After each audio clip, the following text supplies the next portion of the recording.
Hər vaxtınız xeyirli olsun. Ermənistan Azərbaycana qarşı təcavüzkar müharibə apararkən beynəlxalq hüququn və eyni zamanda beynəlxalq konvensiyaların tələblərini kobud şəkildə pozub. Bu təqsirləndirilən şəxs Ermənistan vətəndaşı Ruben Vardanyanın barəsində olan cinayət işi üzrə açıq keçirilən məhkəmə prosesində bir daha təsdiqini tapır. İfadə verən zərərçəkmişlər və zərərçəkmişlərin hüquqi varisləri bildirirlər ki, həmin vaxtı düşmən iri çaplı silahlarla mövqelərimizi atəşə tuturdu. Eyni zamanda mülki obyektləri, mülki vətəndaşlarımızı hədəfə götürmüşdü. İfadə verən zərərçəkmiş bildirir ki, sanitar xidmətin əməkdaşı olub. Həmin vaxtı sanitar xidmətlə yaralıları və meyitləri təxliyə etmək istəyiblər. Amma düşmən buna imkan verməyib. Üzərində baxmayaraq ki, dörd bir tərəfdən uzaqdan görünən tanınma nişanı olmasına baxmayaraq sanitar avtomobilləri atəşə tutub və nəticədə tibbi xidmətin əməkdaşları da yaralanıblar, həlak olublar.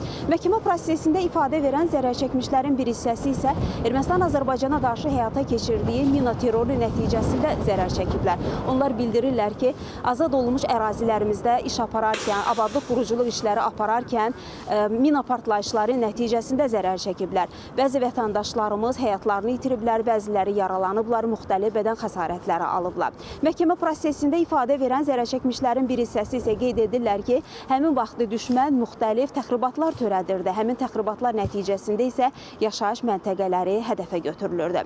Məhkəmə prosesi açıq keçirilir. Ruben Vardanyan da müxtəlif vəsadətlərlə çıxış edir. Təbii ki, qanun çərçivəsində olan vəsadətləri onun qəbul olunur və onun hüquqlarını müdafiə edən vəkili də müxtəlif vəsadətlər verir məhkəməyə. Qeyd edək ki, Ruben Vardanyanın hüquqlarını özünün seçdiyi vəkili müdafiə edir, həm istintaq dövründə, həm məhkəmə prosesi dövründə və bu iş üzrə keçən çoxsaylı zərərçəkmişlər və zərərçəkmişlərin hüquqi varisləri var ki, onlar da məhkəmə prosesində ifadə verirlər. Hər iclasda təxminən 30-40 nəfər zərərçəkmiş ifadə verir. Məhkəmə prosesində eyni zamanda iş üzrə keçən çoxsaylı sənədlər var. Onlar da iclasda hissə-hissə elan olunur və tədqiq olunur.